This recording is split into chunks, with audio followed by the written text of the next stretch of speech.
Hey guys, what's up? Welcome to the channel, or welcome back to the channel. We are the Mile High Property Brothers. Today, more of an in-depth one, but we're gonna be talking about pros and cons of living in Denver. Some of these, maybe you're not thinking of. That's right, let's go check it out.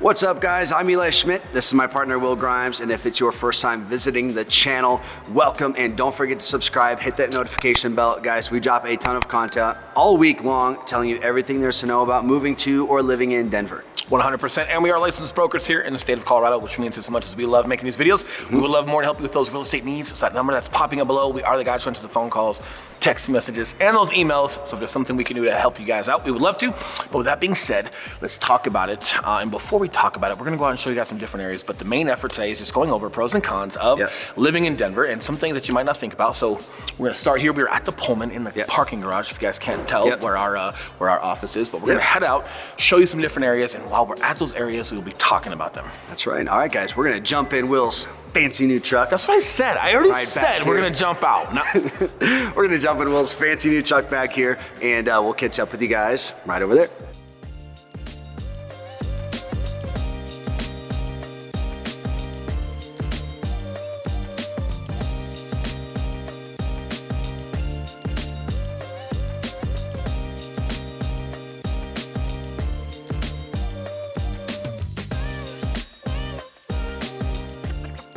All right, we are heading over to South Pearl Street. South Pearl Street is definitely one of our favorite places in South Denver. It is a lot of locals' favorite places in South Denver. If you're looking for some of the best sushi in Denver, it's gonna be Sushi Den, and we're gonna show you a clip of it right here.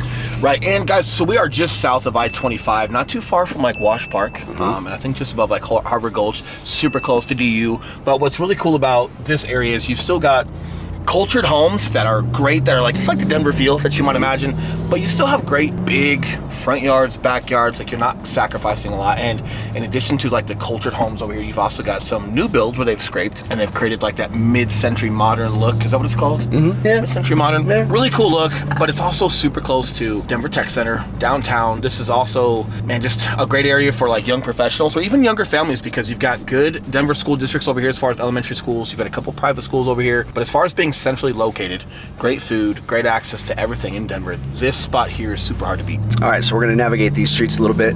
We're gonna post up in South Pearl, show you guys some Sushi Den, and we'll touch base in a sec.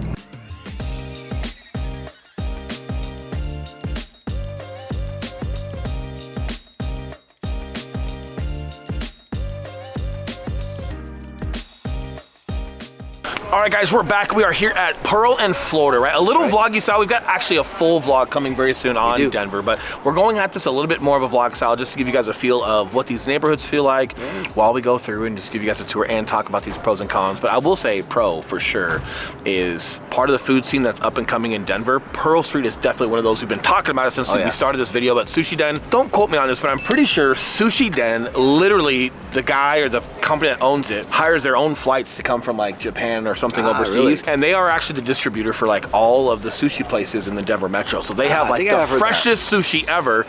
Everyone else just gets what they don't want based off of what gets shipped in. So if you want to be at the spot where it's like you got to be there, top-notch sushi in Denver, Sushi Den, super hard to beat. Yeah, and South Pearl Street in particular, guys, I know we're diving into pros and cons, but just one last point about South Pearl Street. This is just one of those strips, like a lot of neighborhoods throughout Denver have, to where you'll have just a good handful of restaurants, boutique stores. You're not going to find chains out here. It's all locally owned and operated, which is really, really cool. And although Denver doesn't have like this massive downtown like New York, they are pretty good about putting these little pocket neighborhood hotspots all throughout the city. Correct. And what are those things you like during the summer where like they sell corn and stuff in the street? Farmers market. We got farmers markets and stuff out here when the weather's nice. But I will say Pearl Street is a pro. How about that? That is, they are. Con, let's go to con. Yep. Some of these neighborhoods that are more central Denver, walkable, yes, very walkable. Very. However, because a lot of people want to come to Pearl Street or some other areas, or University Park or Washington Park, if you live in those specific areas, you get a little bit of like higher parking in the actual neighborhoods within the first couple of blocks that are super close to either Wash Park or Pearl Street. So if you're living here and you're super central, the weekends can get a little bit heavier as far as the parking. Now, if you are thinking of living in these neighborhoods or purchasing in these neighborhoods, a lot of these homes, they're not cheap. They're usually entry point $800,000-$900,000. You're gonna have a 2-car garage, or you should have a 2-car garage. Definitely make sure that it's on your list of must-haves, because even if you're coming over here from, you know, maybe East Coast where you just have 1-car garage or possibly no garage, in Colorado, it's something that, hey, in that price point, you can definitely find it. So you should definitely have it on the list, because you're gonna regret it if you don't. Correct. One more thing too, just add to like the central Denver area. It could be a pro, could be a con, just depends on you, depending on your circumstances, if you have a family, if you're younger, professional.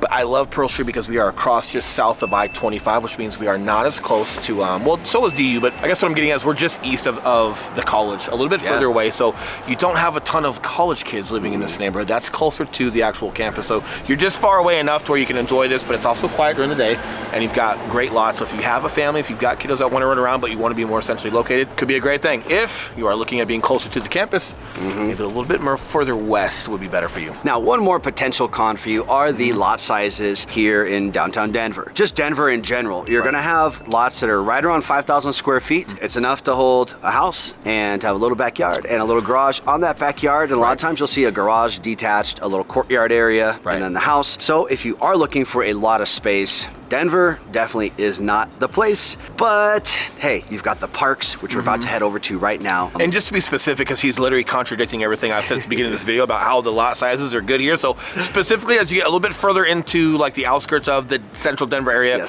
Pearl Street in this neighborhood, you do have good front yards and backyards. You do have enough size for like your 2-car garages that are sometimes detached. As we get closer to like central Denver, you don't even have single family homes anymore. It turns into townhomes and condos. So as you get closer to central Denver, definitely smaller, but definitely not like some of these other areas that have brand new builds where homes are literally directly next to each other. And you can find some of those in like the suburban areas. So trying to give some context to like new builds, some different neighborhoods that we've covered compared to here is overall lot size, Pearl Street specific, pretty good. As you get closer to Denver, not so good. And a lot of that too is just being these traditional Denver homes. They're not gigantic homes to begin with. So when you're in suburbia, you might have a 10,000 square foot lot, but you've got a 5,000 square foot home on it, and it just takes up a lot more of a footprint. But here, even on a 5,000 square foot lot, like traditional Denver lots are, the homes are typically 1,400 to 2,000. So you just don't have that big of a footprint on the lot. Great insight. And that's also something to keep in mind. So if you are doing like a scrape here, if you're purchasing a scrape here, you're probably gonna have a beautiful home. As far as like yard size, a lot of that could be eaten up as far as that new footprint for the home that they put in. So all things to consider either way. If Pearl Street or being down here is worth it for you, definitely something to look at. We're also gonna bump over to Bonnie Brae here shortly and show you guys like Wash Park and the Bonnie Brae area. Super similar to Pearl Street, but a couple differences, a couple pros and cons with that one too, but definitely something worth looking at if you're trying to get your eyes on just what central Denver neighborhoods look like. All right, let's go scope it out, guys.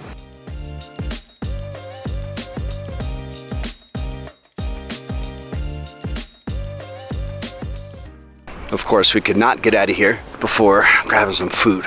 So we're gonna see what we got down here. There's a place, all we saw was a sign eatery, so half the fun of doing these videos is just making sure that we hit food and enjoy it, and maybe we should share that and show that to you guys a little bit more often. But well, you can't come to Pearl Street and not grab some food, right?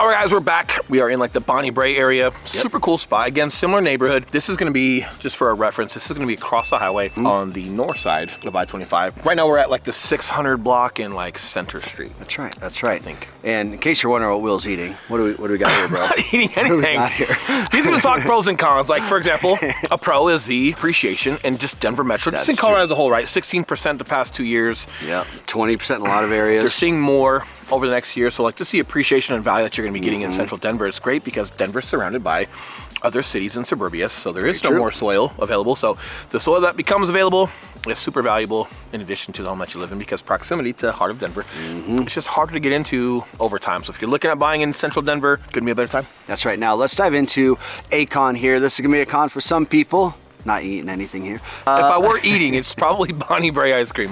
Maybe, just maybe.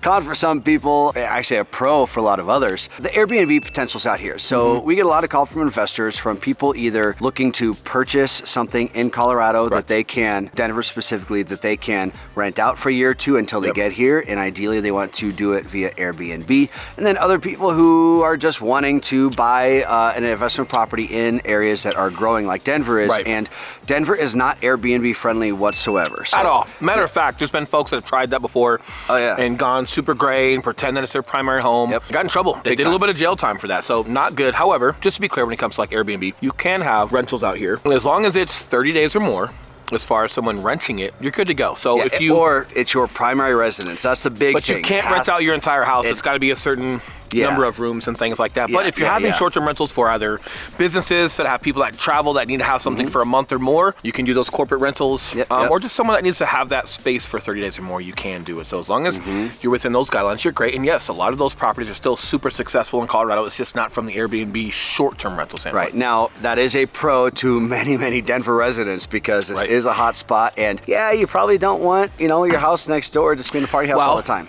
And that was the problem when Airbnb first came around, and we're doing that. Denver's a very popular place to be and to come see with all the breweries and marijuana, whatever it may be. You had a lot of travelers that were coming into here, and there were constant loud parties or other things going on in neighborhoods where people, it's like, hey, we live here. We want this to be quiet when we take our families home or whatever it may be. So it's a pro side if you live here in Colorado and you want to protect the peace and quiet and condition of your neighborhood. It's not a bad thing. You actually like that the city and county of Denver protect you and have your back on it. One more con, just to wrap it up, and I'm sure we'll probably have a pro here at the end once Will gets the last word, since I took the last word. You guys already know. You guys already know I don't get that. But guys, one of the cons is that if you are looking to go downtown quite a bit, even if you're living in Denver, Denver is very expansive. Our downtown, however, is pretty small. So for sure, either take one of the little scooter things, take an Uber, take a car, whatever that may be. But if you're living in kind of these outskirts areas, like these areas that we're now, you're gonna have to travel 10 minutes downtown. Yeah, not far at all.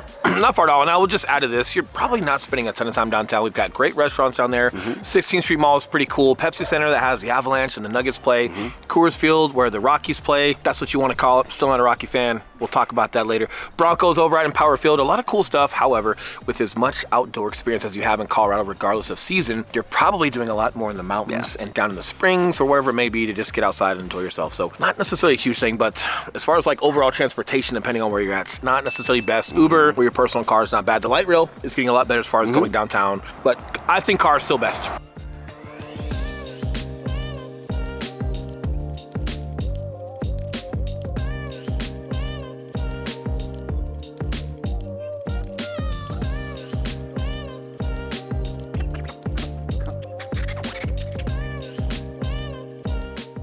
All right, our final pro for you, for you guys that have hung in there with this video long enough. You guys deserve it. The art scene. Correct. I almost said the artsy scene. The art scene for artsy people. Denver is quickly, I would say within the past 5 years, becoming a very, very, very just notable. I mean, we're getting put on the map for a lot of local artists, a lot of street art, and a lot of these art-focused neighborhoods. Right, so like Rhino Art District to be specific, just outside the heart of Lodo. Really cool spot. You've got single-family homes over there. You've got a ton of breweries and beer gardens over there as well. So what's cool though is like during the warm season, spring and summer, they have art festivals out there. So you've got local and traveling artists that show off their work. You can buy it, but all the buildings, a lot of them have art murals painted on them. Yeah. So you're down there for like a brewery and you're hanging out in a beer garden and eating some food out of a taco truck or a street truck, but you've got all this art that they've painted with inside of Rhino. So really cool, unique spot. Again, still part of central Denver, just outside of Lodo. Really cool. And the food scene is also increasing. Yeah, Santa Fe is another area where Santa Fe down in Denver, that was the original art spot. That's been there forever in Denver.